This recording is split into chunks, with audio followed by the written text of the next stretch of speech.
sir. So today we discuss your rate of convergence of regular Falsi method. So your to calculate your rate of convergence, we use the formula epsilon n plus 1 less than equal to a is any constant, epsilon raised to power p, and this power p is called your order of convergence.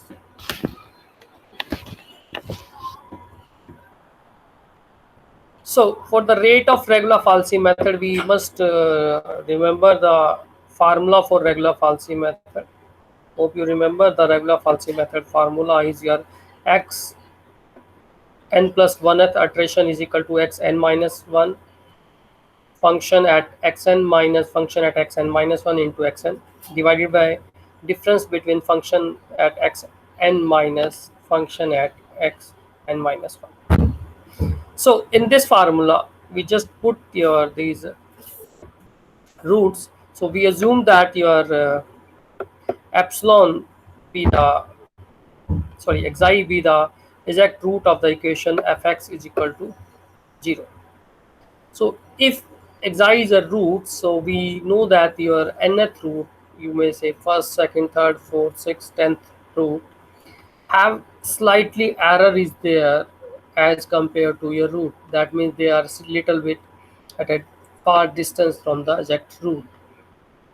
So xn, that is nth iteration of the root xi, can be represented as your epsilon, xi, which is root, plus some error, and that error or that difference we assume here is epsilon n.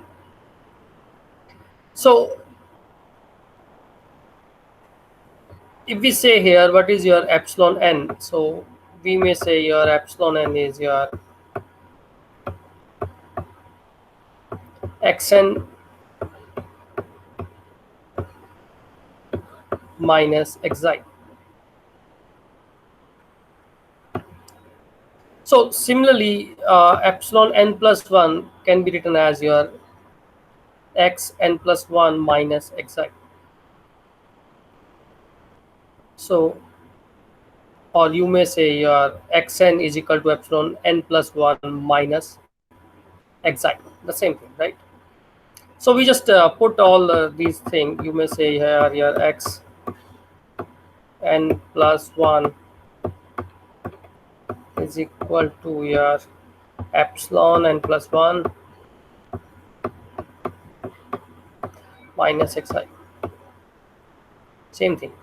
So we just put the value of your xn and xn plus 1 in your formula of your regular Falsi method. So if you put this, your left hand side give you a, sorry, this should be your plus. So left hand side give you your xi, sorry, give you a xi plus epsilon n plus 1, and your right hand side, because of this, on the similar way, just put here epsilon plus, sorry, xi plus epsilon n minus 1 function of xi plus epsilon n minus function of xi plus epsilon n minus 1 into xi plus epsilon n divided by function of, we put xn is equal to xi plus epsilon n minus function of xi plus epsilon n minus 1, where your all your epsilon n minus 1 n and n plus 1 are your error in your iterations, which iteration respectively n minus 1 n and n plus 1th iterations. So we may shift this your xi to the right hand side and then take the LCM. So when you shift right hand side, it becomes the minus xi. Now just multiply this inside with function. So xi f plus epsilon n minus 1 f. Similarly, your xi f and your epsilon n f. So after doing these multiplication and also taking the LCM here, so it is xi into epsilon plus n minus xi f epsilon plus n minus 1.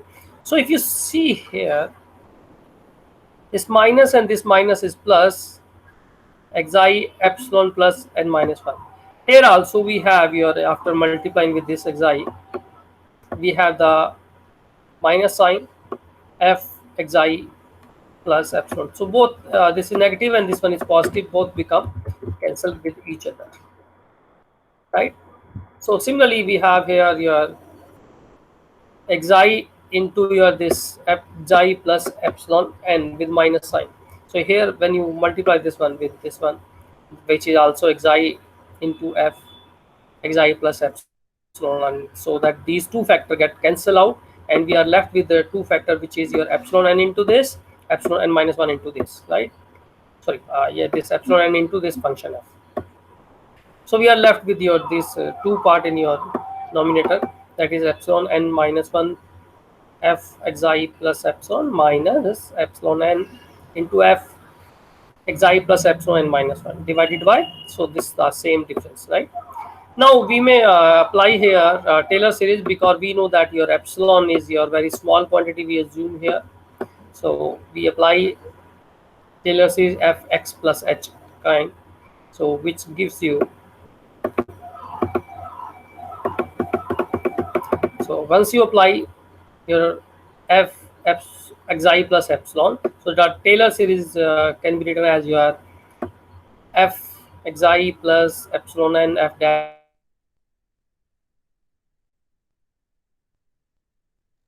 xi plus epsilon n square minus, same we Taylor apply Taylor series on this part also, minus epsilon n into this function of xi plus epsilon n minus 1.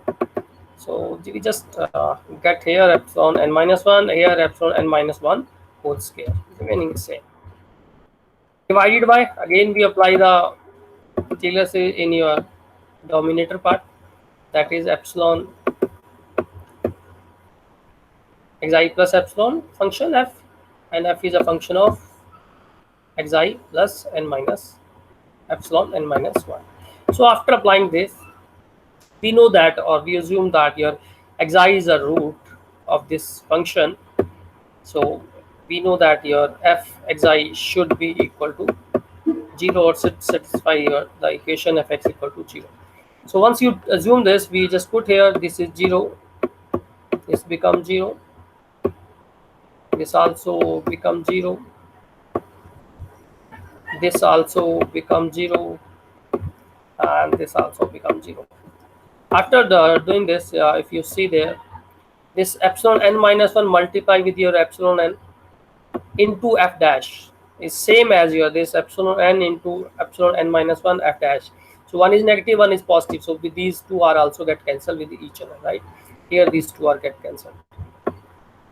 So similarly you multiply here also epsilon n minus 1 epsilon n square, second derivative of fxi divided by 2 factorial. Similarly also here also we have the 2 factorial, so we take the f double derivative xi as a common, so we are left with your this factor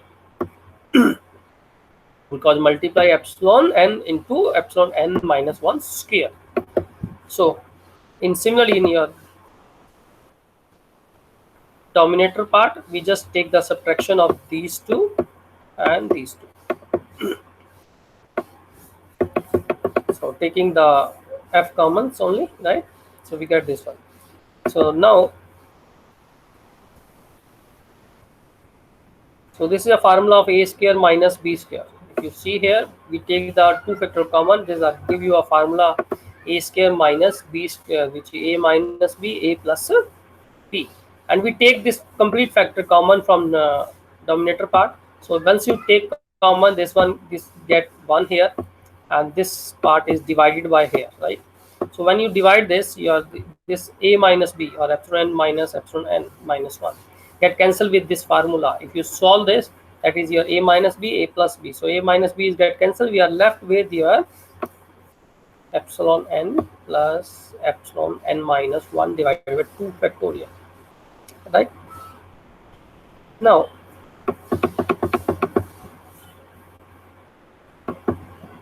and in your numerator part, we can take epsilon n minus 1, epsilon n common, and with 2 factorial. So we are left with this one. So at this stage, if you see, when you take this common, we get cancel with this, right? And we can divide this epsilon dash f dash epsilon with your this factor, or you say complete term. So we divide with complete term with this complete factor. So in first term we have cancelled this one and we get this f double derivative at xi divided by f single derivative, this one. This we get in the first part only of nominator, and we have the still we have the infinite series, so we can keep this as it is. And this second part in your denominator, we just take it on your upper side in denominator side and just use here negative power of this, that is minus 1. So we get here this one. This is minus 1 here actually, right? It will look little light, but it is minus 1 now. So now this is your binomial theorem. If you remember the formula for your binomial theorem, that is of kind 1 plus x raised to power minus 1. So which is your 1 minus x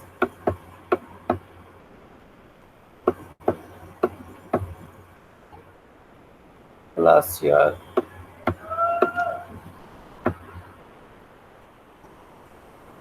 so on up to infinite. See, you can check with that, right? So this kind of the formula you have. So we use only first two term. So here first two term we just convert this sign into a negative one, right? So that is 1 minus complete x. This is x as it is, and plus up to infinity the complete term. We do not require that complete term because epsilon is small quantity, and higher power of epsilon and multiply epsilon with epsilon is again the smaller and smaller quantities, right? So that's why we are not going for the higher order terms here. So now once you multiply these two terms, this complete with one first, we get this one, and now this complete with your second part of this one also. So we get this one, right? So here this f double derivative f dash, f double derivative f dash. So we have square here. So if you see here, minimum power of your epsilon and its multiple or factors are here this one only, that is epsilon n into epsilon n minus 1. Here we have the 1, 2, 3, 3 epsilon are multiple. Here we have 2 epsilon. So we have the minimum power is 2 epsilon in multiples. So higher power we neglect, that means this complete we neglect, and remaining series also we neglect because that containing the more multiple factor of epsilons. So now so this after we neglect this one, so this should be less than is equal to your this first term, that is epsilon minus 1 by 2 factorial into f double dash xi divided by f dash xi. So this is what this is actually epsilon n plus 1, right? So we can now this part is completely constant because these are the derivatives at particular fixed point epsilon xi, right? F double dash f single dash 2 factorial is constant, so we assume this as your again a new constant that you may assume is c. So once we assume this as c, this can be written as epsilon n plus 1 less than is equal to c epsilon n minus 1. We just put here only, right? We put here c only, right? So that give you a epsilon n plus 1 value is equal to or less than equal to c into epsilon n and epsilon n plus 1.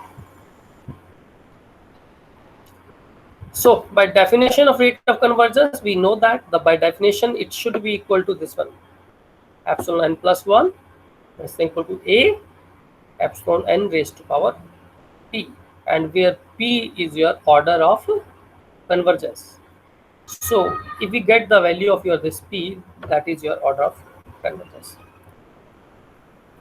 So we can try to find out our P. So if we put here n is equal to n minus 1, so that means this become your n, this become n minus 1. We just put at stage, this stage, or you say similarly, if we put n is equal to n minus 1 here, so this become epsilon n is equal to a epsilon raised to power p of n minus 1, epsilon n minus 1 raised to power p. So we rewrite this, divide a this side, taking power 1 by p, both side it is your epsilon n minus 1. So this can be written as your a raised to power minus 1 by p epsilon 1 by p. Now we just put this value in your equation number 1, which we get from that complete derivation, that is epsilon plus 1 less than is equal to c epsilon n minus 1. So once we put here, we get the value of, so we put this one in your that first equation, also put this one in your equation number this. So once we put both the value, that give you a left side as a, this one, a epsilon raised to a p less than equal to c, these two, c into epsilon n, and this factor, this one, which is value of epsilon n minus 1. That is a raised to power minus 1 by p epsilon raised to power 1 by p. So just to combine both the constant c and a raised to power minus 1 by p, we get your new constant that can be written as c dash. Right? We also take this a to the right hand side and combine with constant. All combined constant give you a new constant, that is c dash. And power of epsilon, base is same, then we can add power. So epsilon n power is 1 plus 1 by p here, and left side is your epsilon n raised to power p. So if you compare this one, your both side equating the power epsilon n. So if you see here, this constant and this is constant, which is less than little bit, so power should be same, because we compare like powers only. So like power means we compare when these two power p and 1 plus 1 by p should be same. So when you take these as same, just taking LCM p, or you take multiply both side by p, we get your equation, that is quadratic equation.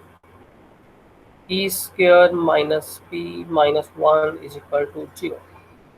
So we know that the root of your quadratic equation is your that is your minus b plus minus b square minus 4ac in under root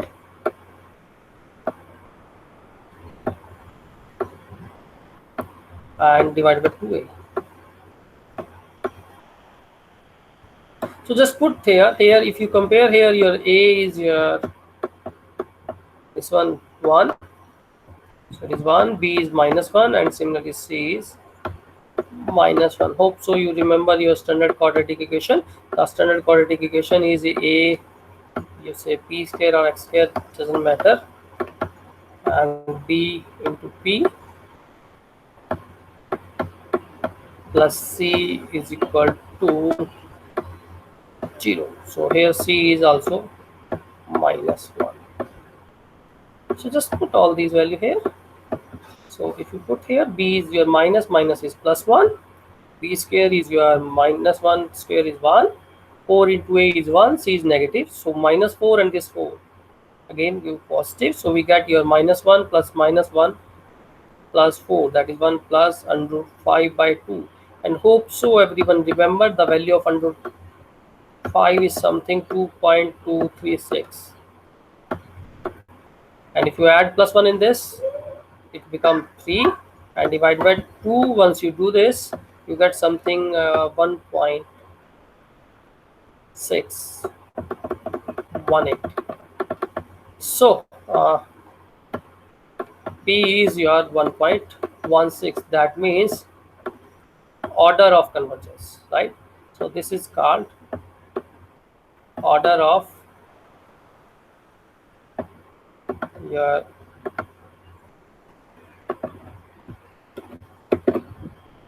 is called your order of rate of convergence of the regular Falsi. So if you know that the bisection method have a rate of convergence 1 only, and regular Falsi, this one has its rate of convergence 1.6, which is higher than bisection method. So we may say in a case of your getting the result earlier, your rate of convergence is better than your bisection method. And in your Newton-Raphson method, your rate of convergence is 2. So that means it is little slower than your Newton-Raphson method, right? So hope so you get this one, right? So I'm stopping here. Thank you very much.